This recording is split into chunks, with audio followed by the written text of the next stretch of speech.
Morning. Welcome to a special edition of Tilsley TV. I was remember the weekend of May the 9th, 2009, when we were fortunate as a club to tread the hallowed turf of Twickenham. Today I'm joined by, as you can see, 5 stalwarts of that campaign. Firstly, Dave Peat. Welcome, Dave. Hey, fellas. How are you, mate? All right? I'm pretty good. You, guys? Yeah, good, pal, good. Follow the lads. Polly, how are you, mate? I'm good, thanks. Kinsey, how are you? Afternoon, lads. I'm well. Bish, all dressed up for the occasion. Yeah, how you doing? You okay, lads? Yeah, good, mate, good. And captain on the day, Ash, how are you, mate? Yeah, good. Good. Fellas, let's go back to the start of the 2008-9 season. We had a pretty awful year the year before. Craig, you what do you remember about that season before? And moreover, what were you trying to get out of this season that was ended up so successful? The season before, we lost a few players, didn't we?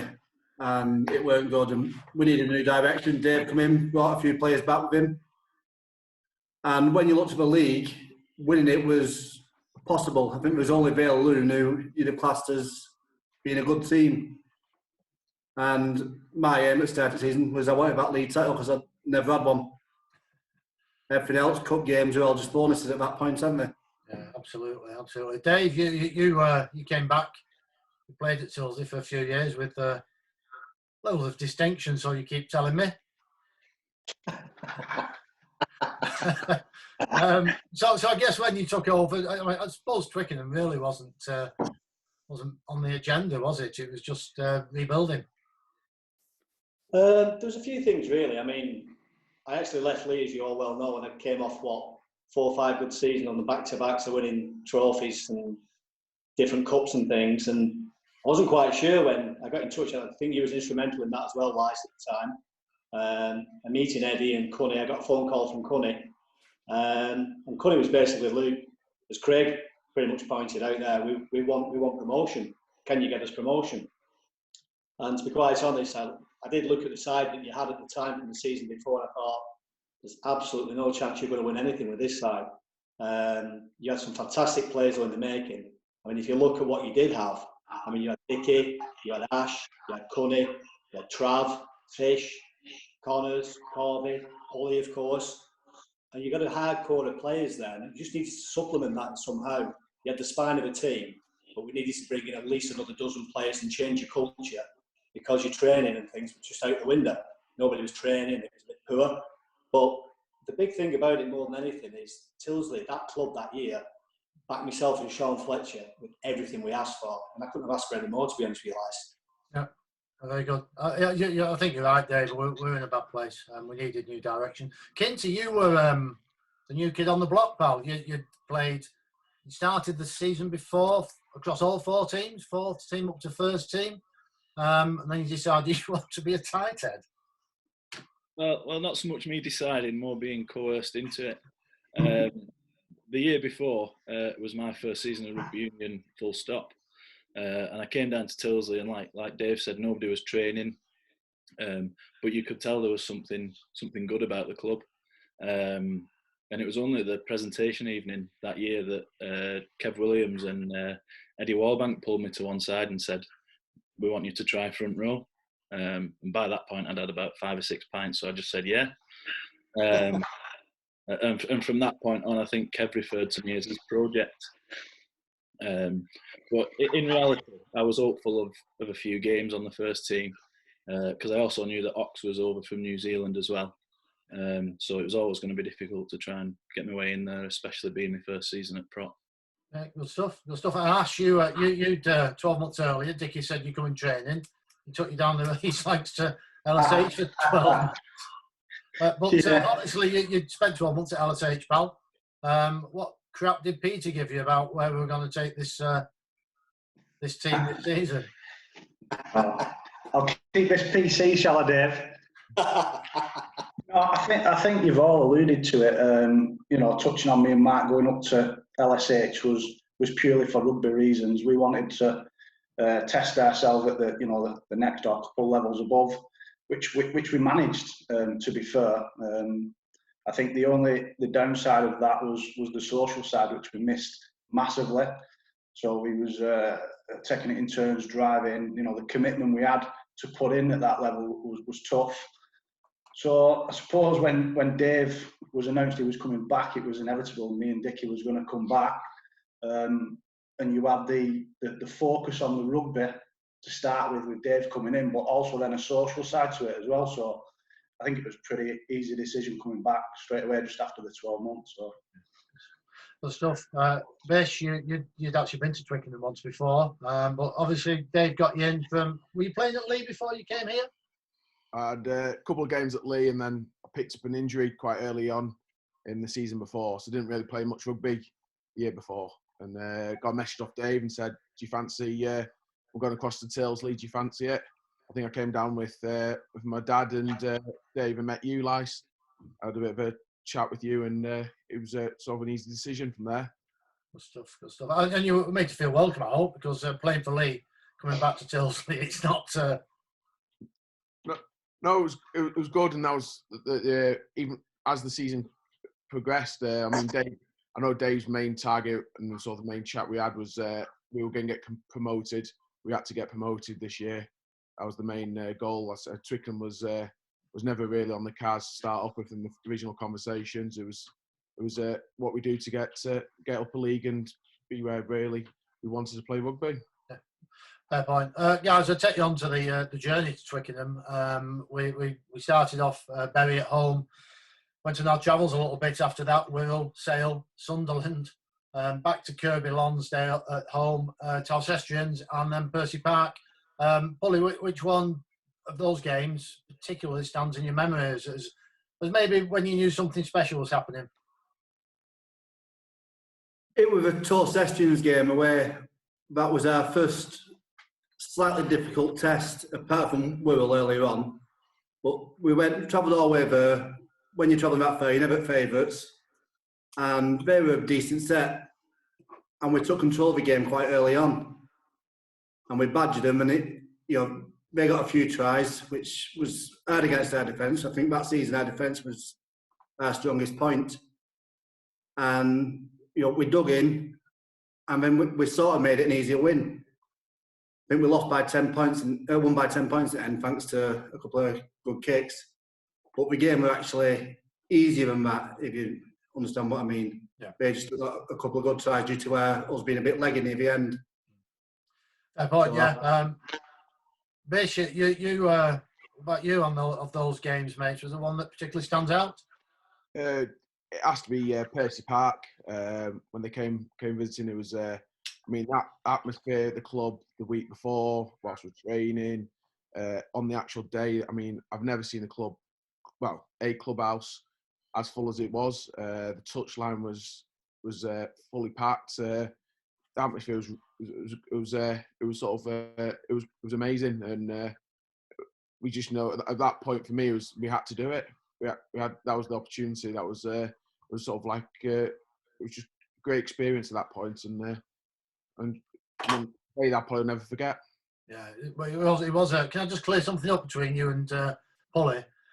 When there was that maul and you came away with it, Bish, did you rip it off Craig or did you rip it off their player? I had the ball. I can tell you exactly what happened. I had the ball. Third player went straight into Theo and Bibby held him up. I went in for the ball. Bish come in from the side. He come in from an offside position to start off with. And he took the ball off me as we were collapsing. Polly, all I'm going to say is it was a good job I had the ball in my hands when we ran away from that book. You ran away from what with it? How many times I take the ball off in training, ball? Just remember. The ball was in my hands, Polly. Nice one. You mentioned about the training, Bish. Another positive, everybody was there training that week. It was the sportsman's dinner, and you missed a terrible speaker. Rory Underwood was bloody awful that night, so you missed a treat there. Ash, what about you, mate, of those games? I said both good shouts there from Pulley and Bish, but I think for me the biggest test for us to start was the Sunderland one, really. The other teams we knew of, we played against previously, so you know kind of what you're heading into. Sunderland is a fair trip. and not knowing what you're going into was always going to be tough. But you know, I think that the results spoke for itself quite early on. I think they had a big stand, if I remember, down one side, and it was quite full. You know, there was a lot on, and I think they fancied themselves, but I think the quality showed that day, and it was the start of, you know, actually we could do something quite good here. I think they ended up, it was 50 odd points, wasn't it, in the end? It's quite comfortable. And another member not realised, I'm sure after we, on the coach trip home, did we not go into an off licence? And let's just say we got some freebies. I thought Bez's performance on the coach, I forget how he described the drink, Craig, you may remember, but I think Bez had a bit of a fun bus time. Yeah. Tilsley. I can't blame it. We'll leave that one because it could get Dave, what about you, mate? I think there's a few things there. I think Polly and Ash, I think they pretty much nailed a lot of it. One memory from that Sunderland game that just sticking in my mind about the fun bus and having a bit of a drink on the way home. The guy in the off license he probably thought he'd made a fortune until he looked in his till and then realised he had his entire shop cleaned out by a plague of locusts and there was nothing in there whatsoever, which I thought was quite funny. But I think the games, I think Ashley's pretty good with a shout saying the Sunderland, because we didn't know what we were up against, but I think Polly's really bang on. So Cestry is, you've got to remember, it's the heart of rugby country. It's Northampton. They're an absolute rugby union down there is just like rugby league is to us in this sort of neck of the woods. And I had a guy called Scott Wright who actually comes from that neck of the woods down there. He's from just outside Northampton. Went and scouted them and had a look at them. And I think Stu Ash did too, if I remember rightly too. I think he came up and drove up and had a look for me. So I got 2 good reports on them and how they were and what they were playing and what they were about. But for the first time, and I think Craig's very right in what he's saying, we were tested in that particular game because we were playing a real rugby union side. That's all they knew was rugby union. We had to combat because we played with a lot of flair, you know, the likes of Ash and Dickie and Fish, etc., in the back line. And the forwards doing the business, and Chris, of course, Chris Grobler, Matty Ash when he played, of course. But the thing is, what we had to do, our forwards that day had to particularly be on the ball. And it was our Achilles heel that day that we actually, I think we shipped in 30 points or so, which was just not like us whatsoever.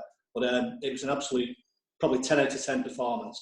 I think the big one as well, though, that John said there, was the Percy Payne. It was just, Percy Park, sorry.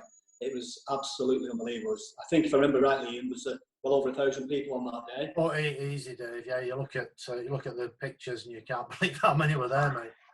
It was unbelievable. And I remember after the game, it was a bit of, after the game itself, I think I only had 2 or 3 pints and I went home and had a cup of tea. And I remember quite distinctly being at home thinking, Jesus Christ, pinching yourself, thinking, we're going to Twickenham. Couldn't believe it. It was brilliant. Kinty, you spent quite a lot of the season on the bench, pal, so you're probably stood next to me watching. What's your memories of the trip or the journey to Twickenham across those fixtures? Yeah, I mean, all the games that the lads have mentioned are obviously up there, but for me, it was a little bit early and it was Sale FC away. For me, that was the first time I'd gone into like a professional ground to play. And we turned up and came out for the warm-up and they all had the pre-match music playing and you could tell they really fancied themselves. So to come away with a win there, you know, little old Tilsley beating Sale, who, you know, obviously have gone up and up the leagues since that point. And I think for them, that was the start of their uprising through the leagues. So that's really what hit home with me, that maybe we could do something in the competition. Yeah, it was. I tend to agree with the Talcestrians call that. With hindsight, you know, we can all look at Percy Park and think, what a great day that was. But that journey, Talcestrians, the coach driver got lost. He didn't have a sat nav. We were meant to stop at a club. I ended up having an argument with him. And we ended up at the services. It was a bit of a bizarre occasion. But with all that told, I think 43-34, I think, Craig, was the final score. It was. We blew him away, and it was the best, for me, the best performance of that cup run. The day itself, guys, we'll take you down to Twickenham now, 11 years ago. Ash, other than the heat, what sticks in your mind before we talk about the evening session? Well, there's a couple of things really. We start with the rugby. It wasn't the best game. I think it was a bit of an anti-climax, if I'm honest. We just wasn't at the races, but I think we was missing a key player in Theo that day, and they put it to us. They were a tough side. They were a good side as well. So, I think the scoreline of 8-7 was probably not a true reflection of the game. I think we defended for 65, 70 minutes at game. Other days, them couple of chances we had could have gone our way and we could have stole it from them. But I think the overriding moment from that day was after the game. You can see when you on the pictures you can see an empty stadium, but actually when from pitch level looking back, there was a good few thousand on. I don't know, somewhere between 10, 15,000 on. And the riding moment for me was, going up the stairs, getting pats on back from everybody, which was good, even though you're collecting a loser's medal. And then when you come back down and you're looking at them, the Clumpton boys lifting the cup, it's a what-if moment, and that'll always stick with me, is in being at Twickenham, being on losing side, but, what if, it could have been, and we could have been lifting that trophy. Yeah, absolutely, mate, absolutely. Kinty, not a day for the big guys, that heat. Oh, definitely not. Luckily, I only got about 15 minutes, so I was all right. You tight bastard. I don't know. It was a game plan, like I had to teach you. Kinty was going to come in and kill it for the last 15. No, one of my outstanding memories actually, before we even left the hotel, I think you and Howard touched on it on the last video, the montage video that Howard put together for everybody. A lot of video was about the previous season, which obviously, as we've touched on, wasn't a good one. But just showing how we got from where we were last season to this season now, being about to get on the coach to go and play at Twickenham. That was a really rousing video for me.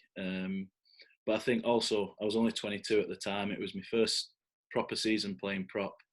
I think it got to me a little bit. I got a bit overwhelmed. And I remember Ben Sutton taking me to one side and just putting his arm around me, really. And I got refocused back in on what we needed to go and do. Did you check your wallet after he put his arm around your neck? There's nothing in it. Stuff. Dave, what about you, mate? It's you've had some good wins as a coach. I suppose whilst it's a loss, it's a good experience. Yeah, I think the experience was fantastic. I mean, Ash was pretty much right there. We did defend for about 60 minutes of the game. But if you remember rightly, we targeted our game around their two key players. They had a number 8 who was very, very good. He pushed on to bigger and better things and led to the lead. I think he went to Taunton in the end. They had a big 12, big centre as well, a mixed race guy, if I remember rightly too. And Stu Ash had had them watched a couple of times, and he said, look, you need to keep those two out of the game. And we basically put a lot of effort into tackle practice on those two, because that guy came off the back of the scrum and he played very, very well. But overall, another day, it could have been a different result. Yeah, would you change things? I don't know. But the thing is, what an experience it was for 22 fellas who the season before hadn't played together. They didn't know each other. I think out of the 22 we took down to Twickenham, I think 14 weren't there the season before. So to factor that all in, to get the chemistry together there for 14 players to get into 22, I think some achievement by the boys in itself. Yeah, I agree. Craig, what about you, mate? It was like I said, it was a long day. I think the previous game, mate, had almost run to extra time, and we weren't even certain we were starting at 3 o'clock. Yeah, well, just go back to what Kinty said about the montage. That's where Dave absolutely ruined the greatest day. No one can listen to it again. Yeah. By saying that, it's ruined it. Every time it comes on, it's, oh no. It was the cheesiest moment I've ever been involved in. Well, you loved it, Polly. You loved it. I did, but the day itself, I remember I made the first tackle at the game. Ash kicked off, and I knocked the second moment to touch, and I couldn't breathe after it. I'd only run 10 yards, and I thought this ain't going to be fun. I don't like defending it, really. I'm not. an over defensive player. I don't like tackling. I try and, coach him into someone else. But we ran at you all day. And our defence, I don't think many teams will put any points on us that day, because they were just not getting through us, and we covered each other. And it was one of them. I don't think we'll really appreciate it until we get further on down line and realise no one's done it again. No one's going to get a chance. So I want to go back there and just walk up to Ash and say, Ash, we've got 5 minutes left. Stop panicking, because you didn't know, did you? You thought the time had gone. And we were rushing those drop goals. If we'd have won it, it'd have been a different story. I think it was Dickie, not me. Dickie, ref said there's 5 minutes left, ignore the clock, and we were shouting, but you couldn't hear anything on pitch. No. He did flat refuse to enter this discussion this morning, Dickie, because he thought we might bring up his drop goals and missed penalty. I mean, what you've got to think about, Lice, as well there is, fair credit to the players as well. I mean, Ash could drop a goal from anywhere.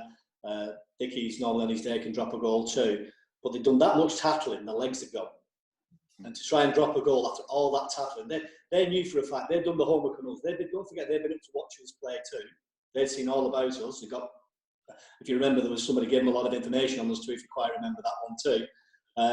But again, Ash and Dickie, they knew these two players were top players, distributors. They had a great pack in front of them, and they knew if they killed Ash and Dickie, they were going to be in with a good chance. And fair play to them. It was a fair old game plan from them too.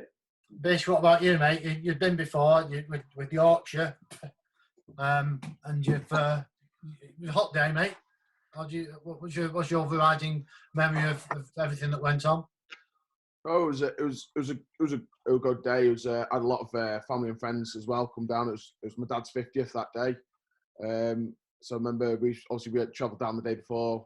I think we got our preparation spot on. It was, probably me more than anything. I probably ate too much breakfast that morning, but it was an interesting day. I remember walking out, and there was a lot of people. Even when we walked out from the warm up, we did warm up on the backfields, and we walked onto that pitch and we stood in line. And I remember looking up at the crowd, and it was an experience. It was sort of put tingles down your spine, but it was something. It would have been great to won the game. Don't get me wrong. I think we pushed it. I think we had most of the ball towards the last sort of quarter. But it just, didn't happen for us, unfortunately. But it was something I'll never forget. Yeah. Indeed. I suppose we can talk about the journey. We can talk about the game. At the end of the day, it's rugby union league. It's just about the camaraderie, the spirit, the club. After the game, guys, Kent, it was phenomenal, wasn't it? I mean, we had the after match dinner, but then there was the evening session. Yeah. I mean, the main thing that sticks out in my mind from that was almost everybody that had been to the stadium that day, Tilsley wise, was in Richmond's clubhouse with us all, and just Pommy leading the sing along, which seemed like hours. But everybody was just singing, and it was just fantastic. And even though we'd lost, we celebrated in true Bongs spirit, I think. Absolutely, it was an immense evening. Dave, what's your memories of that, mate? Obviously, you're not a heavy drinker. You've made that clear. So you probably after a couple of pints, you're gone. The big thing is after the game, we walked down. A few of us actually from Twickenham Stadium down to Richmond, just the guys were that warm, and it was a long, tiring day, but just wanted to stretch the legs and stuff. And we walked down, quite a few of us, had a good chat on the way down. But just when you got in there, the reception from all the speckies and that was absolutely, it was immense. And then obviously Pommy doing his sing-along bit was absolutely superb. The journey home was, if you remember, that was horrific because it was red hot. That coach was tiny and it was horrible. But I think one of the biggest things that stuck out in my mind when we got back to the club. Do you remember when we got back to the club and everybody was stood on the veranda? They got all the coaches that got back, and there was probably, I don't know, a few hundred people there. Just they all clapped us up there.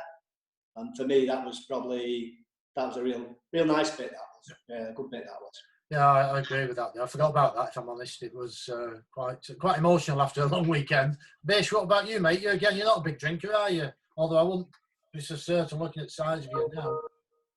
Can't remember. No. No, it was. I remember going across back at Richmond, and then I say that the day after was the where I got back. Actually, I don't think I came back on the coach. I went back with my old man, and we did. He's playing. Back at Tilsley, and it was out on the back, and there was still majority of the people had been down to Twickenham were still at the club, so it was a big weekend for Tilsley. It was. Craig, mate, you you only stopped drinking, I believe, just as people were coming for breakfast. Well, stopped drinking early hours Monday morning in Butchers. But when we got to Richmond, I went up to the Cullumpton captain and I informed him that we'd not actually won the trophy yet. We had to get it back to Cullumpton first, so if you leave it lying around, I'm having it. And then when I got back to the hotel, you ran to a bar to stop and let us have tabs. So I went to the other side of the bar to get 4 pints on someone's room. I don't know whose room number I put it on, just before you informed them. Yeah. We weren't paying anything. Indeed. Ash, about you, mate. You're captain, disappointed, but ultimately you got pissed. Yeah, I think I don't. There was many who wasn't pissed that night, but yeah, it was like if we'd have won, crikey, I don't know what party would have been. I don't think I'd have made it in work for a week. But yeah, it was a good end to the season, I suppose. A good drink. Touching on what Dave said, coming back to the club, I think that's when drinking even progressed to the next level. Again, I think I might end up in Butchers with a puller. I didn't end up in work, but I missed the coach journey home. Actually, remember, because wife was pregnant. I actually drove home, so I was already there in my third pint waiting for you guys. You did. Forgot about that. And then staying on. I think that's when I got in bother on Monday morning, dinner time, afternoon, whenever I woke up. That's when I got in bother. Oh, well, chip off the old block. Yeah. Dave, one last point, mate. There were other people involved in the journey we made.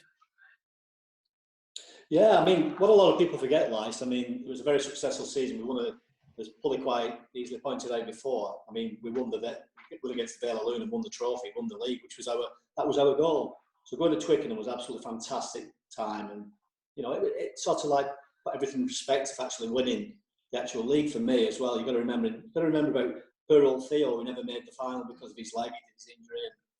Again, as it was pointed out before, I think he could have been he could have been a catalyst for us to win the game if he'd have been around. I don't know. We'll never know that. But a lot of people, what they tend to forget about all the hard work that's on behind the scenes for the entire season, that people, others like yourself, Ian, you did an amazing job. People like Howard Hughes, he did his stuff.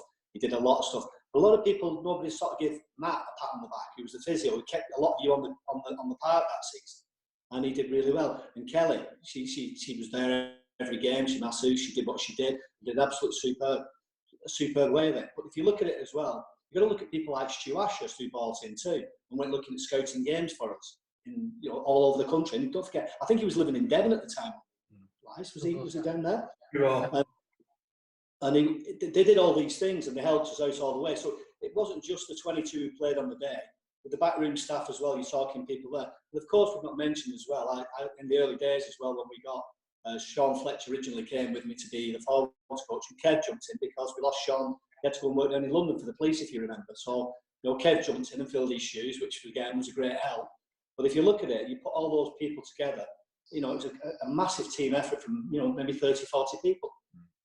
Yeah, I agree. It was.